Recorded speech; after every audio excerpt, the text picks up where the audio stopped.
Hi everyone. एक बार फिर से आप सभी का स्वागत है मेरे यूट्यूब चैनल पे। आज का वीडियो उन लोगों के लिए काफी हेल्पफुल रहने वाला है जो लोग नोएडा एक्सटेंशन में कुछ ऐसी इन्वेस्टमेंट देख रहे हैं या कुछ ऐसी प्रोजेक्ट देख रहे हैं इन्वेस्टमेंट के लिए जो अभी अर्ली स्टेजेस में हो और उसमें कुछ बिल्डर की तरफ से एक्स्ट्रा डिस्काउंट्स ऑफर किए जा रहे हो सो दैट कम प्राइस में एक ऐसी इन्वेस्टमेंट करी जा सके जो आगे चल के एक अच्छा एप्रिसिएशन भी दे। और कई ऐसे प्रोजेक्ट्स भी हैं जो सॉफ्ट लॉन्च में नोएडा एक्सटेंशन में लॉन्च हो रहे हैं जिनका अभी रेरा नंबर नहीं आया है, जिस वजह से बिल्डर इनिशियल ऑफरिंग कर रहा है उन प्रोजेक्ट्स में अलॉटमेंट की, जिससे अच्छा खासा डिस्काउंट आपको मिल सकता है।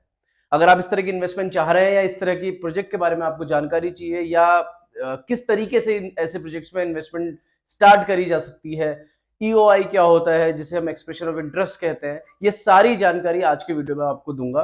तो इस वीडियो को आप अंत तक देखिए और बहुत सारी नई चीजें आपको इस वीडियो में पता चलेंगी। बेसिकली इस वीडियो को आप मेरी लास्ट वीडियो का एक्सटेंशन भी समझ सकते हैं या पार्ट 2 भी समझ सकते हैं, क्योंकि लास्ट वीडियो में लास्ट वीक की जो वीडियो थी उसमें मैंने ये डिस्कस किया था कि नोएडा एक्सटेंशन में कौन से ऐसे 4 से 5 प्रोजेक्ट्स हैं जो कि अभी आने वाले 3 से 6 महीने के अंदर लॉन्च होने वाले हैं। क्योंकि अगर वो वीडियो आपने नहीं देखी है तो उस वीडियो को आप जरूर पहले देख लीजिए, क्योंकि उसमें मैंने सारे प्रोजेक्ट डिस्कस किए हैं जो अभी 3 से 6 महीने में लॉन्च होने वाले हैं। और आज के वीडियो में मैं डिस्कस करने वाला हूं कि इस तरह के प्रोजेक्ट में या इस तरह के सभी सॉफ्ट लॉन्च प्रोजेक्ट्स में किस तरीके से आप इन्वेस्टमेंट स्टार्ट कर सकते हैं। तो चलिए आगे वीडियो में बढ़ते हैं। बेसिकली जब भी कोई डेवलपर कोई प्रोजेक्ट लॉन्च करता है तो वो दो तरीके से उसको मार्केट में प्रमोट करता है। एक तो है, जैसे आपको पता है रेरा आ गया है तो रेरा के काफी कंप्लायंसेस हैं, तो पहले रेरा रजिस्टर्ड प्रोजेक्ट को करना पड़ता है ऑफिशियली बिल्डर, उसके बाद ही वो प्रोजेक्ट मार्केट में लॉन्च कर सकता है। लेकिन अभी क्या हो रहा है कि कुछ टाइम से डेवलपर बेसिकली क्या कर रहे हैं कि एक रेरा अप्लाई करने से पहले, मतलब इनफैक्ट रेरा अप्लाई करने के बाद जब उनके एक लेआउट सेंक्शन हो जाता है, अलॉटमेंट लैंड का हो जाता है, लेआउट सेंक्शन हो जाता है और उनके साइजेस उनको पता चल जाता है कि अप्रोक्सीमेटली क्या साइजेस है, मार्केट में किस तरीके से वो प्रोजेक्ट चलेगा, उसका क्या कितनी एक्सेप्टेंस आ रही है उस पर्टिकुलर प्रोजेक्ट के लिए, तो ये देखने के लिए और कुछ इनिशियल बुकिंग्स के लिए, एक सिक्योरिटी के लिए कि एटलीस्ट चलो उस 50-100 बुकिंग्स हमारी हो चुकी हैं, तो बिल्डर मार्केट में यूआई फ्लोट करता है, यानी एक्सप्रेशन ऑफ इंटरेस्ट। ये बेसिकली ऑफिशियल बुकिंग नहीं होती है बट एक इंटरेस्ट फॉर्म होता है जिसमें कि बायर ये बताता है कि हाँ यार मैं इस पर्टिकुलर प्रोजेक्ट के लिए इस पर्टिकुलर साइज के लिए इंटरेस्टेड हूँ। तो उसके लिए बिल्डर जो बायर्स होते हैं वो ईआई फॉर्म साइन करते हैं और उसके साथ साथ एक बुकिंग अमाउंट का चेक डेवलपर को देते हैं।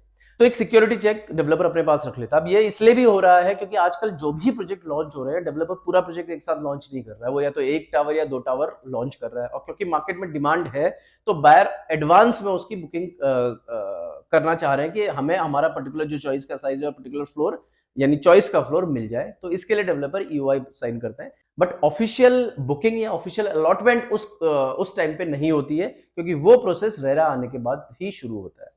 तो कई डेवलपर रेरा आने का वेट करते हैं, रेरा से अप्रूव होने का वेट करते हैं, बट और कई डेवलपर ईओआई के थ्रू इनिशियल बुकिंग उठाना शुरू कर देते हैं। बेसिकली ईओआई का आप बात कर लेते हैं कि इसका फायदा है कि नुकसान है। बेसिकली ईओआई है, यानी आप अर्ली स्टेज में अगर किसी प्रोजेक्ट में इन्वेस्टमेंट कर रहे हैं, आप एक कुछ बुकिंग अमाउंट बिल्डर को दे रहे हैं, तो उससे आपके एक रेट ब्लॉक हो जाते हैं, क्योंकि जब भी पर्टिकुलर प्रोजेक्ट का रेरा नंबर आएगा तो ऑटोमेटिकली वो जो मार्केट में प्राइस लॉन्च करेगा बिल्डर, आप अर्ली स्टेज में उससे कम प्राइजेस में इन्वेस्टमेंट कर सकते हैं। मतलब 10% के आसपास का आपको एडिशनल डिस्काउंट मिल सकता है अगर आप ईआईओ के थ्रू बुकिंग बिल्डर को दे रहे हैं। दूसरा क्या है कि क्योंकि लिमिटेड इन्वेंट्रीज होती हैं और लिमिटेड फ्लैट्स बन रहे हैं, जो टावर लॉन्च हो रहे हैं वो लिमिटेड टावर लॉन्च हो रहे हैं, तो आपको मनपसंद की इन्वेंट्री मिल जाती है, जो भी आपकी चॉइस की यूनिट है वो मिल जाती है अगर आप ईओआई अप्लाई करते हैं तो। बट ईओआई में अप्लाई करने से पहले जो बहुत जरूरी बात है समझना और आपको देखना कि बिल्डर का बैकग्राउंड कैसा है, डेवलपर रेपुटेड है या नहीं है, ऑलरेडी उनकी डिलीवरीज है या नहीं है। क्योंकि होता क्या कि कई बार बिल्डर ईओआई ले लेता है, लेकिन अगर कुछ भी दिक्कत आई कि रेरा नंबर आने में टाइम लग रहा है या रेरा नंबर समहाउ नहीं आ पाया, तो उस केस में क्या होगा? तो उस केस में जो भी अमाउंट आपने इनिशियल दिया होगा, अगर बिल्डर रेपुटेड है, ऑलरेडी उनके बहुत सारे प्रोजेक्ट्स मार्केट में है, तो आपको जो जो भी अमाउंट आप दे रहे हैं वो रिफंड हो सकता है इजीली। अदरवाइज कोई नया डेवलपर है तो उसमें कॉम्प्लिकेशन आ सकता है, क्योंकि आपको उनका पुराना बैकग्राउंड पता नहीं होगा या उनका प्रोसेस पता नहीं होगा। तो ये बात जरूर ध्यान में रखनी है कि बिल्डर रेपुटेड हो। तो दूसरा ये बहुत बात ध्यान रखनी है कि जो भी जिस भी प्रोजेक्ट के लिए आप यूआई साइन कर रहे हैं या यूआई के लिए अप्लाई कर रहे हैं, उसमें लैंड अलॉटमेंट एटलीस्ट बिल्डर की हो गई हो। जो भी लैंड शेड्यूल पेमेंट है अथॉरिटी को उन्होंने करनी है या उन्होंने रीसेल में लैंड परचेस करी है, तो उसकी payment as per schedule builder ने उतनी पेमेंट कर ली हो, तो उसके बाद ही ईओआई अप्लाई आपको करना चाहिए, क्योंकि आगे चल के नहीं तो कॉम्प्लिकेशंस हो सकती है। और तीसरा कि जब भी ईओआई अप्लाई होता है, तो ये बात का ज़रूर ध्यान रखना है कि बिल्डर इनिशियल अमाउंट कितना आपसे एक्सेप्ट कर रहा है। कई बिल्डर 1 लाख रुपए में ईओआई लेते हैं, कई बिल्डर 5 लाख रुपए में लेते हैं, मैक्सिमम ये 10% तक का अमाउंट हो सकता है। तो ये ध्यान रखना है कि बहुत ज़्यादा अमाउंट एक साथ आप बिल्डर को ना दें, सो दैट कल की डेट में कोई भी कॉम्प्लिकेशन आए तो अगर आपको रिफंड के लिए अप्लाई करना पड़े तो आपका बहुत हैवी अमाउंट ना फँसा हो बिल्डर के पास। तो ये ज़रूर ध्यान रखना है कि एक बहुत छोटे अमाउंट के साथ ही आप ईओआई अप्लाई करें। तो ये था इस हफ्ते का टॉपिक, इस हफ्ते का वीडियो। आई होप ये पूरा प्रोसेस और ये पूरा वीडियो आपको समझ आया हो। अगर आपको ये समझ आया है तो शेयर और लाइक जरूर कर दीजिए। साथ ही साथ अगर कोई आपके डाउट्स हैं तो नीचे कमेंट बॉक्स में उसको मेंशन जरूर कर दीजिए। अगर इस तरह के किसी प्रोजेक्ट में आप इन्वेस्टमेंट करना चाह रहे हैं तो नीचे मेरे को कमेंट बॉक्स में उसके बारे में पूछ सकते हैं। मेरी तरफ से जो भी हो पाएगा क्लैरिफिकेशन मैं उसमें देने की कोशिश करूंगा।